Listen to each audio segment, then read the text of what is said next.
Mleze gwe bayita King Saha yakuba akayimba ke bayita Sala Pulesa nga akakubira omukulu gwe bayita Bebe Cool ebigambo byali amwolekereza ebiseera ebiyise akadde kana sodo okubate nga abizeemo emboozi neriwo akadde kano ebbugumu lingi nnyo bayimbi ab'enjawulo olw'embeera nti ekibiina kye bayita wuma kigenda kubate nga kironda abajjayo empapula okubate nga beegwanyiza ebifo eby'enjawulo batandise dda wano nno ku kya pulezidenti bwe kusinga ebbugumu era ng'ebbugumu lisinga ku muyimbi gwe bayita Cinderella Sanyu n'omukulu gwe bayita King Saha kuliko abala Daddy Andre Fina mugula amasannyalaze n'abala bangi nnyo naye nga basinga ebbugumu ye Cinderella Sanyu n'omukulu gwe bayita King Saha wano n'omukulu gwe bayita Bebe Cool waviiriddeyo n'ategeeza nti King Saha tasobola kubeera pulezidenti w'abayimbi yagaana okukyusa ekifaananyi kye era akadde kano talina kyayinza kukola era ategeeza nti n'omukyala gwe bayita Cindy oba Bebe Cool yayagala obwa pulezidenti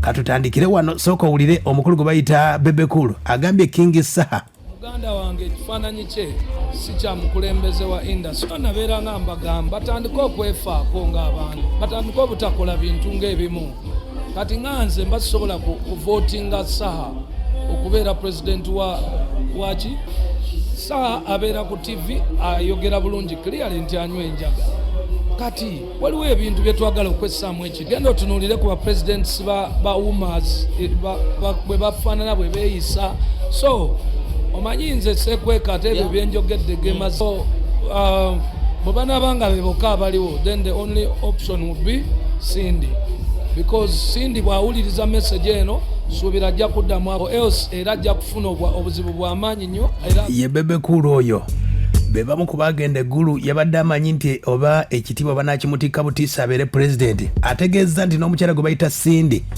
y'omu ku baleese entalo muwuma era tasobola kubeera nga ayina Bebe Cool mukambwe nnyo zaŋŋambe oluusi abasinga baba tebajja like teba well for me I think nze nja kugamba nti bombi tebasaanidde kuba Cindy abaddewo okay kuba talina checks and balance ffe tumwinako obuzibu ng'abayimbi atwawudde nnyo ye tiyali badde maama nga singa yali ayagala okugatta abayimbi singa yali ayagala okubeera omukulembeze omulungi okugatta abakwagala ng'oba olina obbakulembera ye Bebe Cool bw'ategeeza nti Cindy akoze kyamaanyi nnyo okugattulula abayimbi abawuzzaamu ataddemu ebyobufuzi bingi nnyo n'entalo era ategeeza Bebe Cool talina gwalabamu abeesimbyewo ku bayimbi Cindy, Daddy Andre Fina Mugerwa King Saha agamba bw'ati nze kunze nja kubuulira amazima nti one of the main reasons lwaki ekintu ekyo kikalubye bansonga nti usually abantu abapikinga forms bamalamu amaanyi naye ate I would say nti kale baali yagadde nange mpiking form naye ate nze kweyo position ntono nnyo okudetermininga ebintu industry byeyeetaaga okay nze nina kuba waggulu eno gye batambuliza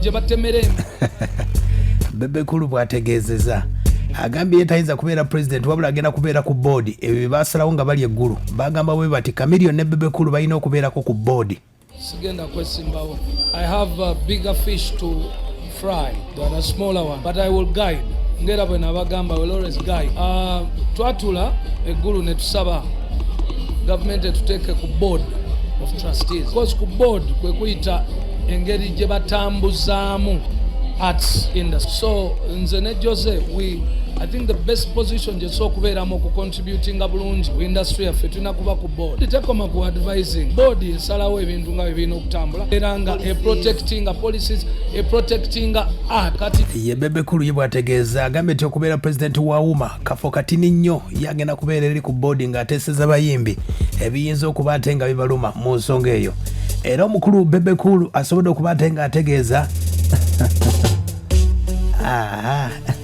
ategeezezza mu budde bwonna waliwo bato gye balina ne Chameleone n'agambye eno ya mukwano atandikidde wano katonda friendly match ffe tumaliriza tetwekyaye naye nga bwe tubeera ku stage tetuyinza butaleeta feeling ya kankwoke nkundi onjokyeza nange kankuddize musically today I think the country should be very happy to see me and Jose Chameleone sit together. This is a picture we want to show to the rest of our young artists, that the togetherness allows us to even shine greater. Today I can guarantee you cannot destroy Jose as long as I exist. so you cannot destroy Bebe. So the bond stops every danger from attacking. Ndowooza owulidde agambye nti omukwano gw'alina ne Chameleone teguyinza kuba ate nga waliwo agulinnyamu wadde n'akamu. Ekirumba Chameleone kiba kirumbye Bebe Cool. Tayinza kuva ku mboozi nga tayongedde ku principal. Ayogedde ku Bobi Wine agambye so Bebe Cool bannange omusajja amunoonya ne tamuddangamu. Agambye bw'ati principal simulinaako buzi. Principal tankangangako ku stage era ekyo twaki answering. Principal jiri yange. Principal is my make.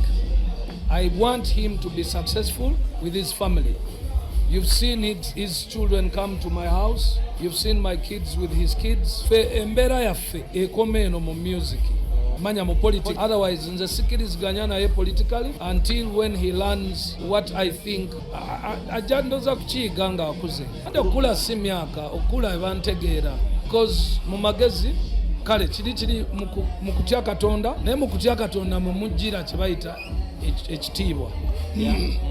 When you want to be respected, you must respect. Yeah. I think ye mukulu oyo Bebe Cool ng'ayogera ku nsonga agambye nti Bobi Wine ye mukwano gwe naye bibaawula bya bufuzi byokka. Bebe ayina ebintu bingi nnyo bya representing byenjagala era nange mwenarem nina ebintu era abantu bangi besikwatagana nabo because of the things besikola ki yesaagala. Corruption saagala. Okusharinga equal opportunity ekyo nkirwanira ne munda naye okuwa abantu ekitiibwa. Nze emyaka gyonna gye mbaddewo ndaba emmawo njogera gye mboogerako sibayisaamu kamwa.